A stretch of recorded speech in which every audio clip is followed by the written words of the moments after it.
नमस्कार दोस्तों, मैं आपका दोस्त विवेक पवार स्वागत करता हूं आपका policybrand.com के यूट्यूब चैनल में।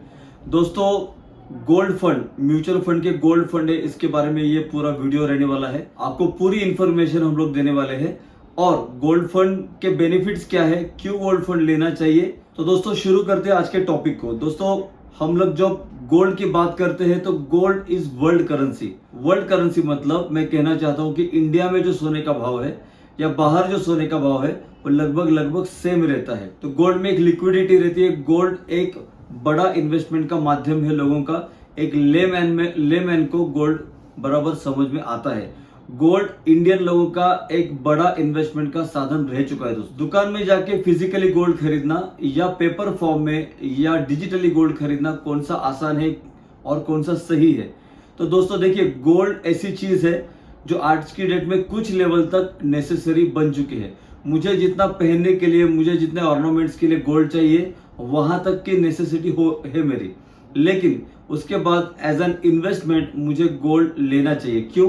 क्योंकि डाइवर्सिफिकेशन होता है। मैं मेरा कुछ पैसा इक्विटी में भी लगाता हूँ, रियल एस्टेट में लगाता हूँ, एफडीज में लगाता हूँ, पीपीएफ में लगाता हूँ, इन्वेस्टमेंट करता हूँ मैं इंश्योरेंस में, तो क्यों ना गोल्ड में भी करूं। हम लोग देखते हैं दोस्तों, जब वॉर चालू हो जाता है या वर्ल्ड इकोनॉमी में कुछ खराब सिचुएशन आती है तो इक्विटी मार्केट नीचे जाता है और गोल्ड मार्केट ऊपर आता है। तो इसके कारण गोल्ड एक हेजिंग का काम करता है। गोल्ड में लिक्विडिटी भी रहती है और गोल्ड एक अंडरस्टैंडिंग के लिए बहुत ही आसान इन्वेस्टमेंट है। दोस्तों, जैसे इक्विटी मतलब शेयर मार्केट या स्टॉक मार्केट जब गिरता है तो हम लोग बहुत टेंशन में आ जाते हैं, लेकिन उतना गोल्ड अगर नीचे आता है तो उतना लोगों के मन में डर पैदा नहीं होता, क्योंकि लोगों को मालूम है गोल्ड हमेशा बढ़ता ही है, बढ़ता ही आया है। गोल्ड के बारे में लोगों का जो माइंडसेट है वो बहुत ही स्ट्रांग लेवल का है।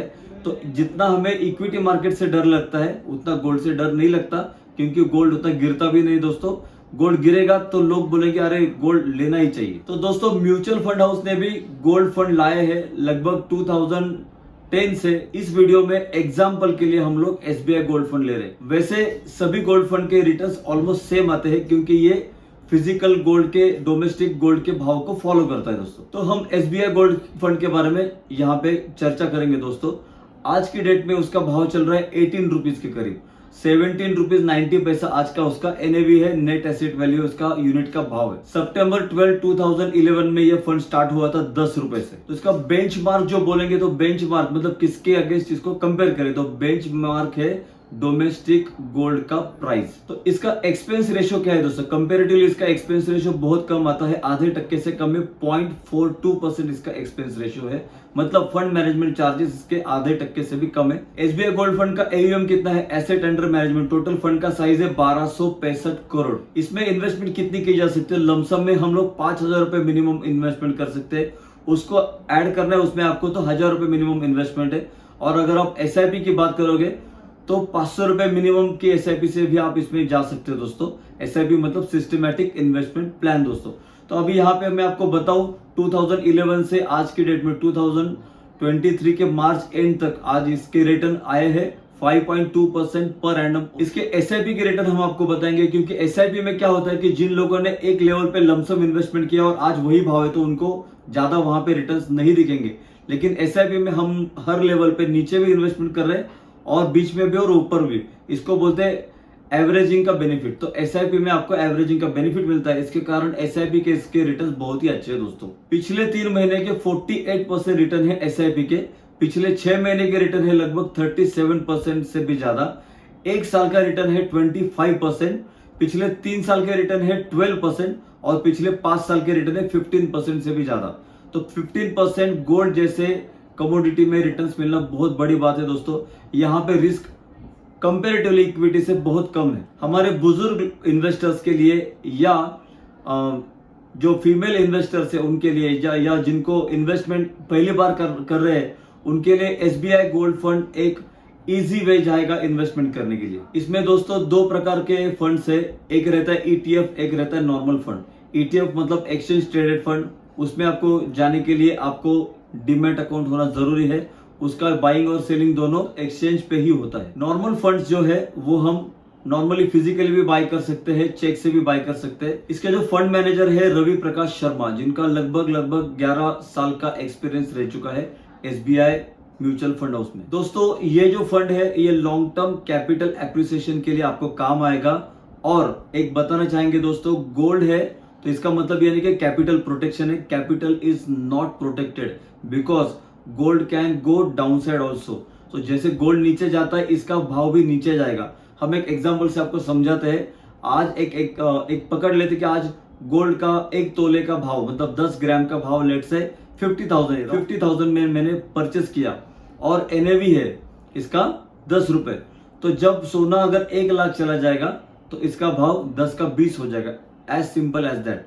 जैसे वहां पे सोना बढ़ेगा यहाँ पे इसका परसेंटेज में ग्रोथ होगा। तो जैसे हम अपने म्यूचुअल फंड में बहुत सारे डाइवर्सिफिकेशन के लिए फंड रखते हैं, large cap, small cap, multi cap या थीमेटिक फंड, वैसे ही हमें थोड़ा सा डाइवर्सिफिकेशन के लिए गोल्ड फंड भी रखना जरूरी है दोस्तों। इसमें एंट्री लोड तो है नहीं दोस्तों, लेकिन इसमें एग्जिट लोड है बहुत ही मिनिमम, दैट इज 1%। अगर आपने 15 डेज के अंदर इसको रिडीम किया तो इसका मतलब अगर हम 15 दिन के ऊपर जाए तो हमें इसमें एग्जिट लोड भी नहीं लगेगा। तो फिजिकल गोल्ड से इसका कंपेयर करते हैं दोस्तों, तो फिजिकल गोल्ड में हमें एक्चुअली गोल्ड अपने हाथ में लेना पड़ेगा। गोल्ड मेरा चोरी हो सकता है, गोल्ड जो है वो गुम हो सकता है। गोल्ड में लूंगा तो मुझे टैक्सेस देने पड़ेंगे, मेकिंग चार्जेस देने पड़ेंगे। ओके, और मेकिंग चार्जेस आप दोस्तों समझ लीजिए बहुत हेवी रहते हैं। जब मैं उसको एक्सचेंज करता हूँ, किसी ऑर्नामेंट को देकर कोई दूसरा ऑर्नामेंट बनाता हूँ, तो उसमें बाइंग के चार्जेस और सेलिंग के चार्जेस उनके डिफरेंट रहते हैं दोस्तों। वहां पे भी उनका जो है मेकिंग चार्ज और उसका जो सेलिंग कॉस्ट, उसमें इतना डिफरेंस आता है कि अच्छा खासा नुकसान होता है दोस्तों। तो यहाँ पे क्या कि पेपर फॉर्म में गोल्ड है, ये गोल्ड मेरा कभी गुम नहीं होने वाला, कभी चोरी नहीं हो सकता। और इसमें जो इमोशंस है, मेरे जो ऑर्नामेंट्स है उसमें मेरे इमोशंस इन्वॉल्व रहते हैं दोस्तों। अगर मुझे नौबत आ पड़ी कि मुझे इन्वेस्टमेंट मुझे लिक्विडेट करनी है तो बहुत परेशानी से गुजरना पड़ता है, बहुत बुरा लगता है आदमी को। तो इसलिए इन्वेस्टमेंट का ऑप्शन ऑर्नामेंट्स के तौर पे हम सोचेंगे तो होता नहीं है, लेकिन अगर मैं पेपर फॉर्म में इन्वेस्टमेंट करूं तो ये मेरा एक इन्वेस्टमेंट का ऑप्शन बनता है, क्योंकि इसमें गोल्ड फंड है लेकिन एक्चुअल गोल्ड नहीं है। तो मेरे हाथ में कभी भी पैसे ही आएंगे इसके, गोल्ड इससे मैं बाय कर सकता हूँ। और एक आपको सजेशन या आइडिया देना चाहेंगे दोस्तों, जो लोग सोना खरीदने का सपना देखते हैं, मुझे एक ऑर्नामेंट खरीदना है, ओके, मेरे बेटी की शादी के लिए मुझे कुछ सोना लगने वाला, उसके लिए मुझे पैसे जमा करने हैं, या मेरा कोई सपना है कि ये मेरे पास होना चाहिए, इस टाइप का एक ऑर्नामेंट मुझे चाहिए, वो बड़ा है, उसके लिए अभी के अभी मेरे पास पैसा नहीं है, तो मैं यहाँ SIP चालू कर सकता हूँ, स्टेप अप SIP चालू कर सकता हूँ, उसमें मैं लमसम डाल सकता हूँ। गोल्ड फंड में मैं पैसा इन्वेस्ट करते जाऊंगा और एक दिन मैं जब भी मेरा फंड वैल्यू आएगा मैं वो दुकान में जाके ऑर्नामेंट ले सकता हूं। तो दोस्तों म्यूचुअल फंड के अच्छे टॉपिक लेकर हम आपके पास आते हैं। हमारा ऐप है फॉर्चून MF, उसको प्लीज डाउनलोड कीजिए। यहाँ आपको पर्सनलाइज एक्सपर्ट एडवाइस भी मिलेगी दोस्तों। हम लोग आपको सजेशंस देंगे कौन से फंड में बने रहना है, कौन से फंड से निकलना है, कैसे इन्वेस्टमेंट करनी है। तो दोस्तों हमारा ऐप डाउनलोड करना ना भूलिए। तो मिलते हैं अगले वीडियो में दोस्तों। Thank you.